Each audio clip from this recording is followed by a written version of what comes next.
ada yang berasumsi, ada yang pernah bilang ke saya, udah kamu di Jakarta aja katanya. Di sini tuh usaha semuanya susah.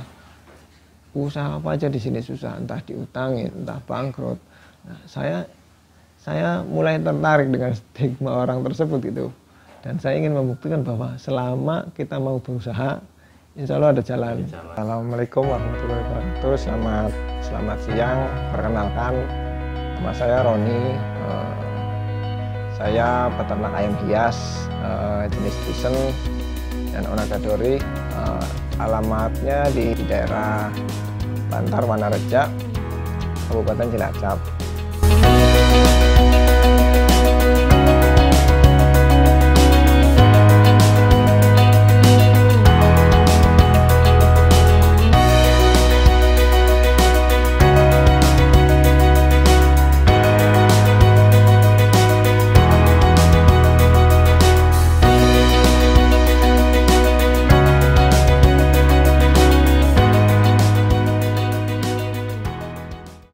Awal mula tertarik dengan ayam hias ini, saya awali pada saat saya pernah beli. Sebenarnya awalnya saya hobi sebenarnya.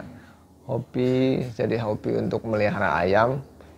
Itu terus terang saya hobi. Terus saya coba untuk jual. Awalnya kan saya beli anak ayam yang kecil-kecil itu 5 ekor. Terus saya coba-coba untuk jual dan iklankan lewat Facebook itu. Saya jual laku 3, terus ternyata saya bisa jualan loh, saya bisa jualan ayam gitu, maksudnya ayam saya bisa jualan lewat Facebook. Akhirnya saya tertarik, terus belanja beberapa ekor, saya jual lagi ketika umur beranjak 4 bulan, 5 bulan, itu harganya sudah mulai berubah. Saya sebelum beternak ayam hias itu saya kerja di Jakarta, Mas. Kerja di Jakarta itu di bidang karoseri pemadam kebakaran. Jadi saya di sana berhubungan dengan otomotif. Cuman di sana kan tekanan kerja dan target kerja itu pasti banyak dan besar. Nah, saya merasa bosan, Mas, kerja kalau terus-terusan tiap hari berangkat pagi, pulang sore, ya kan. Pulang sore belum lagi ngantuk, kurang tidur lah, apalah, belum tuntutan sana sini. Jadi saya merasa kurang bebas. Akhirnya pada saat saya sudah mulai bisa jual ayam itu, saya akhirnya mempunyai keyakinan bahwa saya bisa ternak dan bisa menjual, Mas. Jadi bisa menjual produk itu sendiri. Maka saya putuskan resign dan beternak ayam hias, Mas. Mulai tahun berapa itu, Mas, berarti, Mas?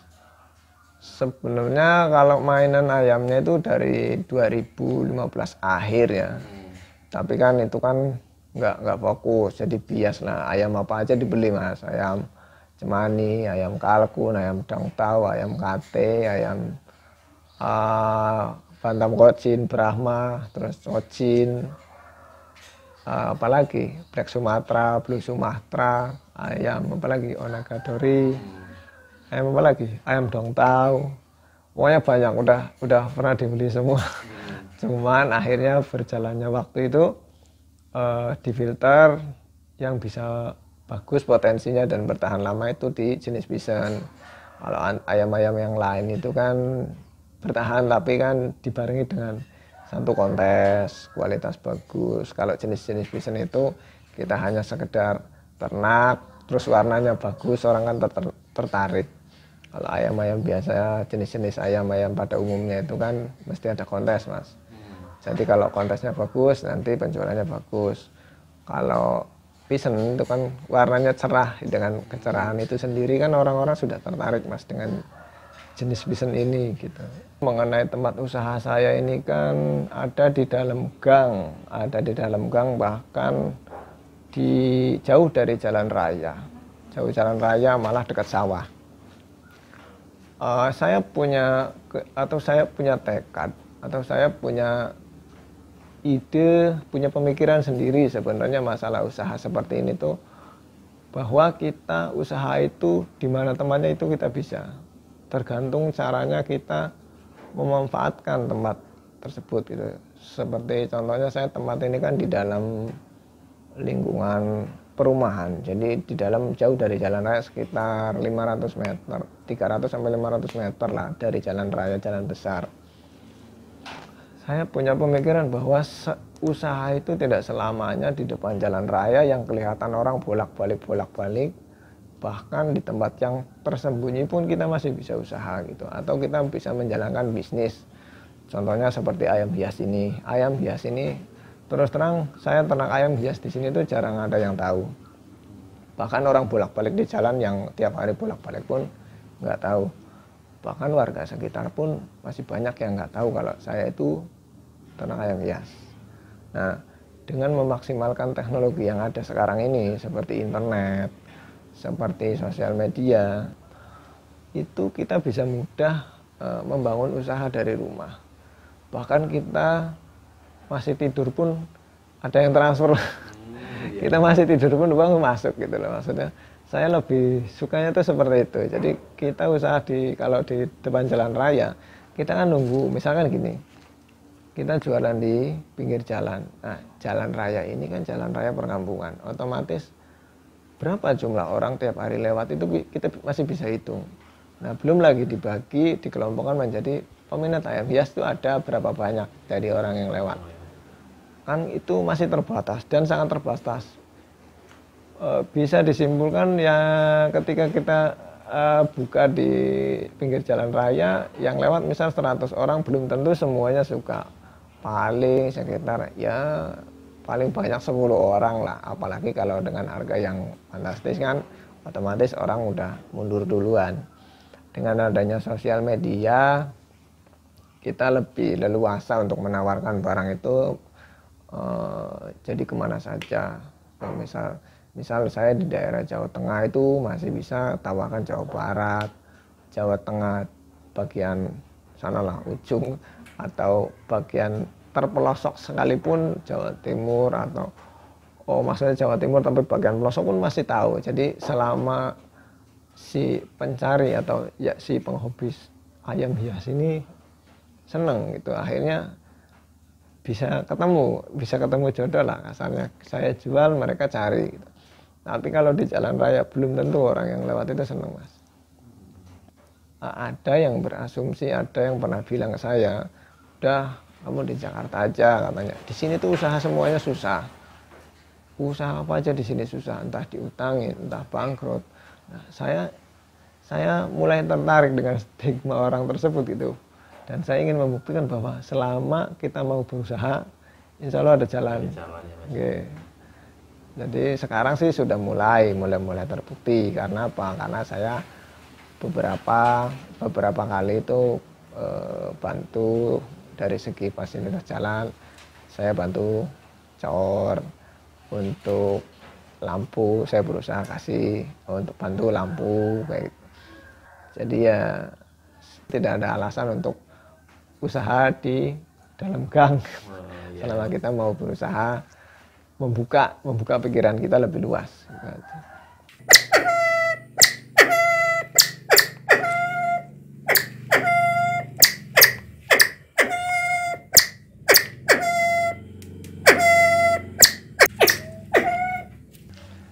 Awal mula saya tertarik untuk budidaya atau ternak ayam hias adalah ayam hias ini mempunyai potensi keuntungan yang sangat besar. Bisa meningkatkan taraf hidup masyarakat.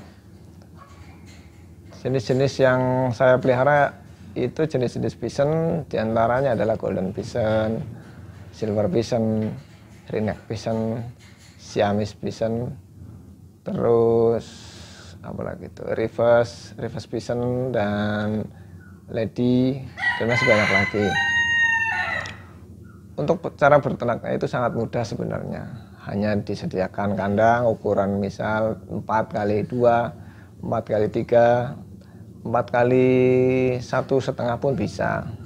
Asal kita mau telaten dan konsisten. Untuk secara pakan itu sama sebenarnya dengan ayam-ayam biasa. Paling ada beberapa extra food seperti cangkrik, ulat Hongkong, sayuran seperti kangkung, sawi, dan lainnya seperti daun pacek daun mengkudu lah. Terus buah bisa dari buah pepaya yang murah yang ada di sekitar kita. Terus apa ya, jagung mentah, jagung manis, jagung sayur bisa. Mengenai penjualan, saya hanya lewat online, bisa lewat Facebook, Tokopedia, Bukalapak, Shopee, media sosial lainnya lah, seperti Google. Di Google kan sekarang sudah menyediakan untuk menampilkan produk di dalam Gmaps yang kita punya. Untuk offline-nya ya kita melalui teman-teman yang tadinya online bisa jadi teman-teman referensi untuk kita jualan. Jadi secara tidak langsung diperkenalkan antara mulut ke mulut. Kalau secara perawatan sendiri, ayam-ayam jenengan biasanya kesehariannya gimana, Mas? Untuk perawatan ayam hias itu sebenarnya mudah. Untuk pagi itu saya biasa kasih makan antara pukul 7 sampai pukul 8. Untuk makanannya sendiri itu saya kasih campuran nasi, pur, sayur. Sayurnya itu bisa berupa sayur kangkung, sawi, atau cesim. Nah, itu saya campur, saya aduk rata lagi dengan minyak ikan dan obat-obatan herbal lah biar tahan kondisi cuaca. Terus siang itu kalau ada pepaya masak itu saya kasih pepaya. Harus ada sayur-sayuran tuh, daun-daun kelor atau daun-daun pepaya itu saya kasih siang. Kalau sore itu biasanya saya kasih makanan kering, makanan jadi seperti pur 594 dan jagung kristal. Untuk produksinya itu biasanya 1 tahun 2 kali. Nah, di masa-masa produksi itu biasanya antara bulan Juli sampai Agustus, September sampai Desember. Untuk produksinya itu 1 ekor bisa mencapai 30 butir telur. 30 butir telur ya, 30 telur rata-rata, cuman ada juga yang lebih, ada juga yang kurang, bahkan ada yang hanya 10, ada yang 12, ada yang 15. Nah, untuk jangka waktu penetasan itu sama seperti ayam biasa, antara 19 sampai 23 hari. Untuk anak-anaknya, untuk membesarkan anak-anaknya itu ya cukup mudah. Sama seperti ayam-ayam biasa, cuman paling ya dikasih vitamin, divaksin, atau kalau nggak mau vaksin ya obat-obatan herbal biasa lah. Nah, untuk harga jual, maksudnya usia jual itu saya konsisten di usia antara 5 bulan sampai 7 bulan sampai dewasa. Kenapa? Karena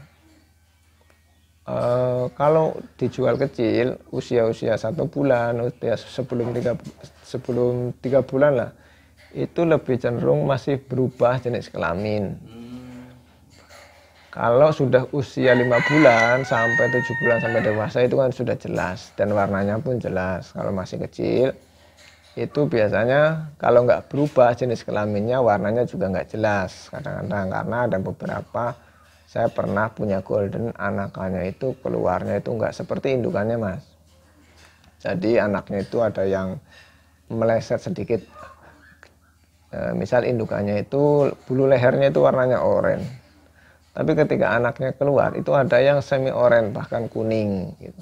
Ada yang mutasi genetik, ada yang merahnya itu di dadanya itu ada putihnya. Terus masih banyak sih sebenarnya yang di luar harapan gitu. Makanya saya jual usia 5 sampai dewasa, 5 bulan, 6 bulan, 7 bulan, 8 bulan dan seterusnya. Pengalaman tersulit dengan Mas selama beternak ayam hias ini yang pernah terjadi apa, Mas? Sebenarnya kendala tersulit untuk memelihara pisan atau budidaya pisan itu masalahnya adalah kandang, Mas. Kalau kita belum siap kandangnya, terus tiba-tiba kebetulan kita dikasih rezekinya banyak, anaknya itu banyak, kita bingung mau taruh di mana. Tapi kalau kita punya kandang banyak atau kandang koloninya besar, atau kandang pemisahnya itu banyak, itu kita lebih enak lah ketika ada koloninya, misalkan ayamnya itu tarung atau ayamnya selisih jadi lebih besar usianya, terus kan mestinya kan tarung, makanya dipisah-pisahnya itu gampang. Kalau kandangnya kecil, ayamnya banyak, pasti banyak yang mati. Terus kalau untuk kendala cuaca sih biasanya sih aman, cuman kita juga mesti waspada masalah virus. Terus virus flu burung, ya flu tetelo itu mesti waspada. Tapi pernah mengalami hal tersebut ya Mas? Contohnya kena virus Mas? Saya pernah mengalami diserang virus itu NDAI. Jadi antara flu burung dan gabungan dan tetelo itu nyerang bersama-sama, nyerang bareng. Jadi lumayan banyak yang mati, tapi akhirnya saya punya penanganan sendiri dan alhamdulillah sampai sekarang sudah aman. Untuk cara penanganan itu persiapkan sebelum musim hujan, biasanya pergantian musim itu kita harus akan supaya kandang kita itu aman. Misal disemprot dengan desinfektan, terus ayamnya dikasih vitamin atau herbal atau makanan yang banyak vitaminnya lah. Itu insya Allah ayamnya sehat-sehat. Untuk jualnya sendiri, ayam hias jenengan ini paling jauh kemana Mas? Dulu saya pernah jual dari beberapa tempat yang pernah saya jual itu terjauh di Kalimantan, Mas. Pernah Kalimantan ya Mas? Pernah Kalimantan, terus di Medan kayaknya saya pernah. Terus kalau Jawa Timur sih sering, Jawa Timur, Jawa Tengah, Jawa Barat. Yang lebih banyak sih ke arah Jakarta, Bekasi. Ya, sementara paling jauh Kalimantan, Mas. Tapi saya optimis masih bisa jual di tempat lain, maksudnya yang lebih jauh. Pasti bisa lah. Kan kita juga tidak terbatas oleh jarak kok. Kan selama ini kan ada pengiriman pakai kargo, pesawat. Atau kalau yang dekat-dekat kan bisa kereta. Ya itulah. Tapi menurut jenengan koleksi ayam hias jenengan yang paling istimewa yang mana Mas? Sementara yang paling istimewa karena saya punyanya itu ya, sementara yang paling istimewa itu Siamese, Mas. Siamese Bison sama Rivers sih sebenarnya. Karena masih jarang, Mas. Kalau Golden itu udah banyak, Lady juga udah banyak. Kalau Siamese masih belum banyak orang yang bisa ternak dan masih banyak yang belum punya, Mas. Kalau jenengan berhasil ya Mas, termasuk udah ada anakannya Mas. Oke, saya udah sempat keluar anakannya itu sekitar 15, Mas. 15. Oke, ini sisanya di kandang tuh masih ada 5. Ini rencana sih buat regenerasi. Jadi buat nanti kalau indukannya itu libur, maksudnya udah nggak produk, tuh jadi ada penggantinya, Mas. Penggantinya. Jadi bisa berkembang terus, insya Allah. Kalau merak sih udah banyak, Mas. Kalau Siamese itu banyak tapi masih terbatas. Misalkan ada teman-teman yang ingin mengikuti jejak jenengan peternak ayam Bison ini, tipsnya apa saja Mas? Kalau tips untuk peternak ayam hias itu ya nomor 1 sabar, nomor 2 telaten. Terus soalnya apa? Harus ekstra ketika ada masalah tertentu seperti wabah atau ayamnya sakit, itu mesti sabar dan telaten ngurusinnya, Mas. Mengenai rezeki kan ya kita nggak tahu, tapi kita mesti usaha terus sabar lah, intinya tetap sabar walaupun belum laku ya sabar. Terus banyakin iklan lah, terus apalagi ya kalau mengenai misalkan ada yang mau ikutan, sebenarnya sih masih banyak potensinya untuk mengenai untuk apa ternak ayam hias ini masih belum banyak sih untuk ternak ayam Bison ini, dan masih bisa dijadiin industri sebenarnya, industri peternakan ayam hias. Jadi masih banyak peluang sih sebenarnya, apalagi kalau kita jujur terus perbanyak teman lah, jadi masih banyak peluang untuk beternak ayam hias jenis Bison ini. Selain beternak, jenengan juga saya lihat tadi bikin kandang juga ya Mas ya? Nggih. Iya Mas, itu ya Mas. Nggih, bikin kandang galvanis Mas. Jadi karena awalnya itu saya kan kerja di bidang otomotif, nah ada jalur-jalur ngelas lah. Akhirnya saya putusin otodidak karena kan saya tahu beberapa jenis mesin atau spesifikasi mesin secara kegunaannya kan saya tahu. Jadi akhirnya selain ternak ayam hias, kenapa nggak sekalian bikin kandangnya ya gitu kan. Jadi nggak bosen ketika kita lagi bosen di ayam, kita bikin kandang ayam gitu kan. Jadi nggak usah beli kandangnya. Itu contohnya yang di belakang itu ya Mas ya? Ya itu contoh di belakang itu buat sendiri, itu model kandang umbaran tapi petelur, jenis petelur. Jadi diumbar bisa kawin di dalam tapi bisa bertelur dan telurnya itu ngelinding. Telurnya itu turun ke bawah, jadi nggak diinjak-injak. Jadi bisa langsung diambil telurnya, nggak dipantokin. Itu sebenarnya kandang buat ayam yang kalau punya kebiasaan matokin telur.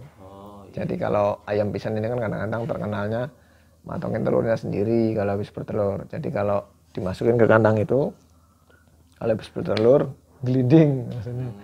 Telurnya gelinding, jadi belum sempat dipatok udah gelinding. Gitu. Jadi insya Allah aman. Jenis-jenis apa aja Mas biasanya kandang yang dipesan? Kandang biasanya kandang pembesaran Mas, yang paling banyak itu kandang pembesaran. Jadi kandang pembesaran itu dari mulai umur 1 bulan atau 1 bulan ya, umur 1 bulan sampai dewasa pun kandang umbaran itu ada, karena kan ada yang memang kandang koloni atau kandang breedingnya itu nggak punya atau kurang, jadi bisa disiasati dengan kandang susun. Jadi dengan kandang galvanis itu bisa misalkan harusnya jadi 1 kandang, ini bisa disusun jadi 3 kandang atau 4 kandang untuk yang jenis-jenis ayamnya kecil. Kalau untuk produksi jenis Bison ini ada yang bisa di kandang seperti itu, tapi ada yang nggak bisa. Contohnya kayak golden atau silver itu nggak bisa dimasukin ke kandang kawat seperti itu, tapi kandang produksi harusnya di tanah. Kalau dimasukin ke kandang galvanis itu biasanya jadi ringneck atau ayam-ayam biasa, itu ayam-ayam jenis unggas pada umumnya lah. Kalau jenis-jenis Bison yang mahal-mahal itu susah, soalnya kawinnya juga nggak ketahuan. Iya, paling untuk anakannya aja ya Mas. Anakannya biasanya kandang pembesaran. Untuk teman-teman atau saudara-saudara yang ingin memesan ayam hias, bisa datang langsung ke sini di peternakan saya di Dusun Buntu, Desa Bantar, Kecamatan Wanareja, Kabupaten Cilacap, Jawa Tengah. Atau bisa visit ke Facebook saya di Genta Farm. Genta Farmnya itu tanpa spasi. Atau searching by Gmap itu Genta Farm, itu nanti akan didirect ke akun saya, dan di situ juga ada beberapa katalog yang sudah saya upload. Kadang juga ada yang sudah ada harganya, tapi yaitu belum fix karena memang harga lebih cenderung berubah. Sekian dari saya untuk beberapa sharing pengalaman yang bergerak di bidang peternakan ayam hias dan pembuatan kandang galvanis. Jika ada kekurangan, saya mohon maaf sebesar-besarnya. Selamat siang.